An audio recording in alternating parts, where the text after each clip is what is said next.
Assalamualaikum warahmatullahi wabarakatuh. Bersama saya Ainun Khalifatul Azmiyah, NIM 182100047. Nah, kali ini video ini dibuat untuk memenuhi tugas akhir semester pada mata kuliah Hukum Agraria yang diampu oleh Bapak Nafir MKN selaku dosen di semester ini, dan terima kasih atas ilmu yang telah Bapak berikan dan semoga bermanfaat untuk kedepannya. Amin. Pada kesempatan kali ini saya akan membahas seputar tanah girik. Nah, pada video kali ini poin-poin penting yang akan saya bahas adalah yang pertama mengenai perbedaan tanah girik dengan SHM. Kemudian yang kedua kelebihan tanah girik, dan yang ketiga hal-hal yang perlu dicek sebelum melakukan transaksi. Dari teman-teman ada yang pernah mendengar nih istilah tanah girik? Dan ada mungkin beberapa teman-teman yang belum pernah sama sekali mendengar istilah tersebut. Nah, memang sebagian besar orang tidak familiar dengan istilah tersebut. Tetapi perlu teman-teman ketahui ya bahwasanya girik itu merupakan bukti penguasaan seseorang terhadap tanah atau properti. Jadi girik di sini bukan merupakan kepemilikan ya, tapi hanya sebatas penguasaan lahan dan atau tanah. Nah, dan bukan suatu hal yang tidak mungkin saat teman-teman tertarik untuk membeli sebuah tanah yang statusnya bukanlah SHM atau SHGB, melainkan berstatus girik. Dan jika pada akhirnya teman-teman tertarik untuk membeli sebuah tanah atau sebuah lahan yang hanya dilengkapi dengan surat girik, nah teman-teman harus proaktif nih mencari informasi seputar tanah tersebut, dan jangan sampai teman-teman menemukan masalah di masa depan. Nah, saya akan memberikan beberapa tips untuk teman-teman yang akan melakukan transaksi tanah girik. Nah, di sini ada beberapa hal yang harus teman-teman perhatikan atau cek sebelum melakukan transaksi. Yang pertama, pastikan tanah dilengkapi surat girik asli.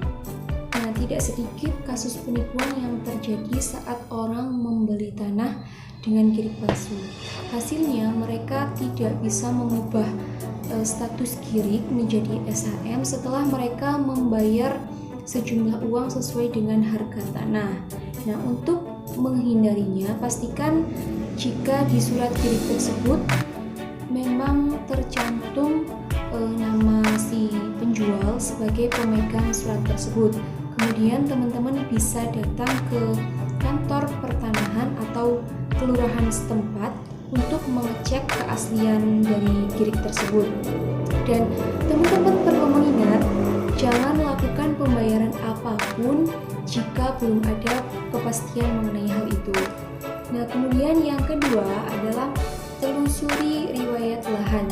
Nah, lahan girik ini seringkali diturunkan dari orang tua ke anaknya atau keluarga ke saudara tertentu. Tidak ada salahnya kan jika teman-teman mencari informasi seputar orang-orang yang pernah memiliki lahan tersebut.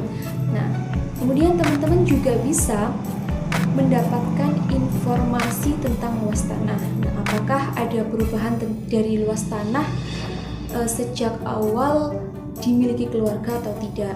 Nah, bukan hanya keluarga saja, tetapi teman-teman juga bisa mencari informasi melalui kecamatan ataupun kepala desa.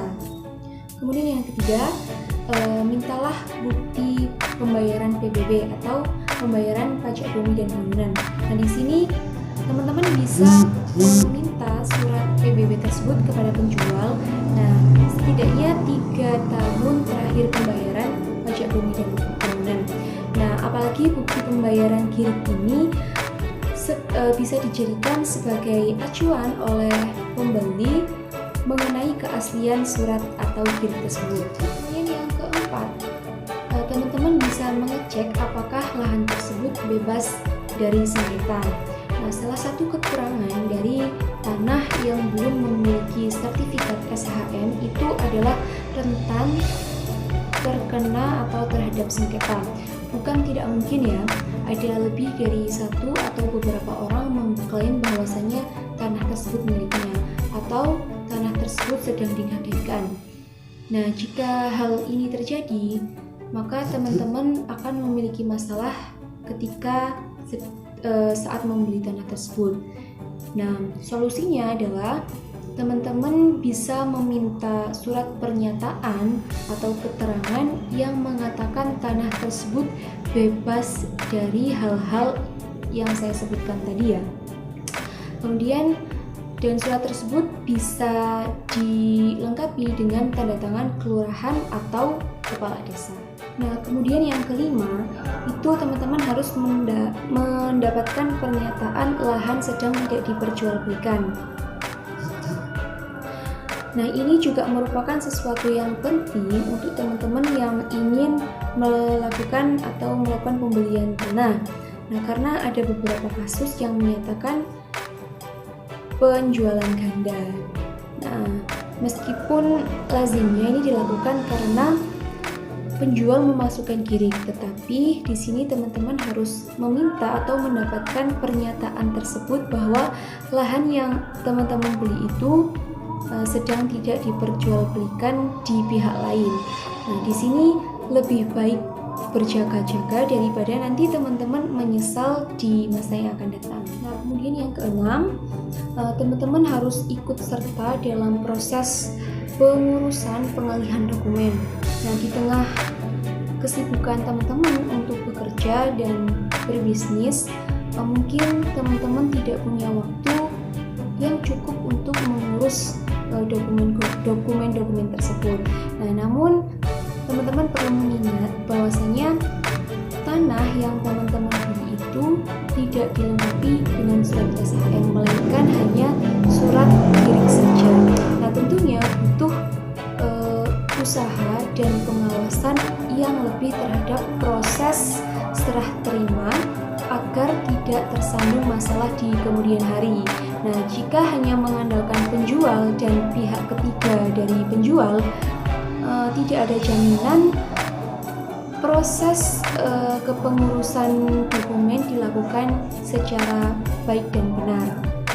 Faktanya, tidak sedikit pembeli yang baru menyadari surat-surat mereka bermasalah ketika mau mengubahnya menjadi SHM. Misalnya ada pajak yang tidak dilaporkan.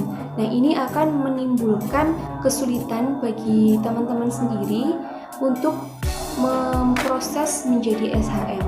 Bisa memakan waktu yang lama dan bertahun-tahun untuk merubahnya dan membutuhkan biaya yang tidak sedikit. Oleh karena itu, tidak ada salahnya jika meluangkan sedikit waktu untuk proses pengurusan pengalihan dokumen tersebut. Mungkin sekian tips dari saya, semoga bermanfaat. Dan jika ada kesalahan dan kekurangan dalam kata, mohon dimaafkan. Wassalamualaikum warahmatullahi wabarakatuh.